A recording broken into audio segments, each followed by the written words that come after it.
So when I say the word warrior, what's the first thing that pops into your head? Probably something like swords, shields, epic battles on a field, right? For most of us, that's the classic picture. But what if I told you the greatest battle you'll ever fight isn't out there somewhere? What if it's happening inside your own mind? Today, we're going to flip the script and redefine what it really means to be a warrior. So let's just start with a big question. I want you to really think about this for a second. Across all of history, all the stories, all the movies, who is the greatest warrior of all time? Is it the one with the most physical strength, the most brilliant strategist? Well, the answer is actually a lot simpler and way more powerful. The greatest warrior is the one who conquers themselves. And that's the big idea we're digging into today. That real strength, the victory that actually counts, comes from mastering your own internal world. Okay, so to really understand this internal battle, we first have to meet the two fighters in the ring. See, inside all of us, we've got these two competing versions of ourselves, and they're pretty much always going at it. Let's break them down. First up, you've got your true self. You can think of this as the real you, the unfiltered, genuine version. It's your core, the part of you that's driven by what you actually value and what you're passionate about. It's that feeling when you're completely lost in something you love and you couldn't care less what anyone else thinks. That's your inner warrior. And on the other side, there's the false self. Now, this isn't some evil twin. It's more like a survival mechanism we all started building as kids.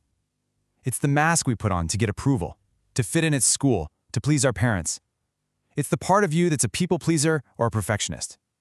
And it's the source of so much inner conflict, because its actions just aren't aligned up with who we truly are. And right here, you can see the conflict in black and white. It's a tug-of-war, really, your inner purpose versus external pressure. So the real question you have to ask yourself is my life being guided by my own compass, or am I just constantly looking for outside approval and running from the fear of being judged? And the results of this inner battle? They're huge. They affect everything. When your true self is in the driver's seat, your motivation comes from this deep well of purpose that leads to authentic behavior and, you guessed it, a life that feels fulfilling. But when the false self takes over, you're just chasing likes, you're chasing approval. That leads to inauthentic actions and ultimately a whole lot of stress, confusion, and just feeling unsatisfied.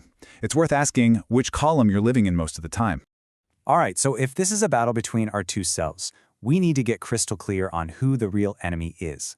It's time to finally pull the mask off the saboteur that's holding us back from living as our true self. So let me ask you another question, and be honest with yourself. When you think about what's really stopping you from getting what you want in life, who or what is your number one enemy?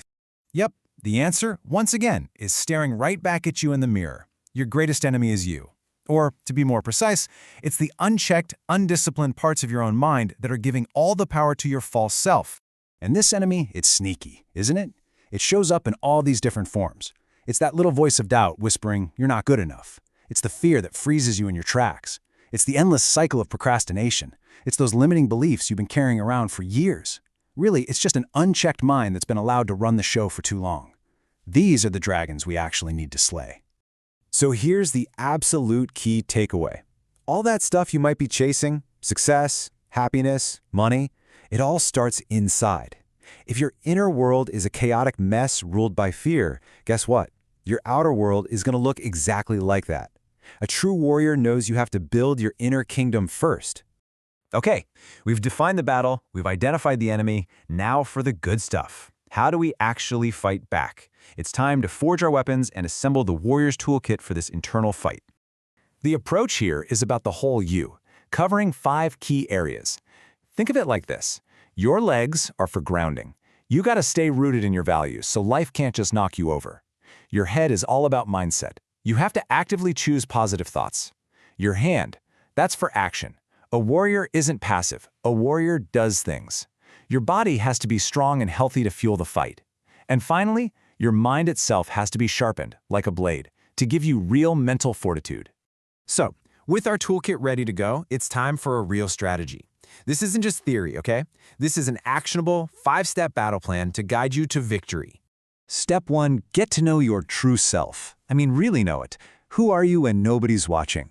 Step 2, you have to get good at spotting your false self when it shows up. Recognize those habits that are holding you back. 3, define your purpose. Find your why, that mission that pulls you out of bed in the morning. 4, you have to train your mind every single day. Combat negativity like you're training a muscle. And 5, and this one is so important, take action. A warrior is defined by what they do. Just take one small step every single day. It really does all boil down to this one powerful idea. Mastering your outer world, your job, your relationships, your health, it's just a side effect of mastering your own mind. That is the ultimate secret of the warrior's path. So, the plan is laid out. The path is clear. Your greatest battle, the only one that truly matters, isn't waiting for you somewhere down the road. It begins right now, inside your own head. So the only real question left is, are you ready to fight?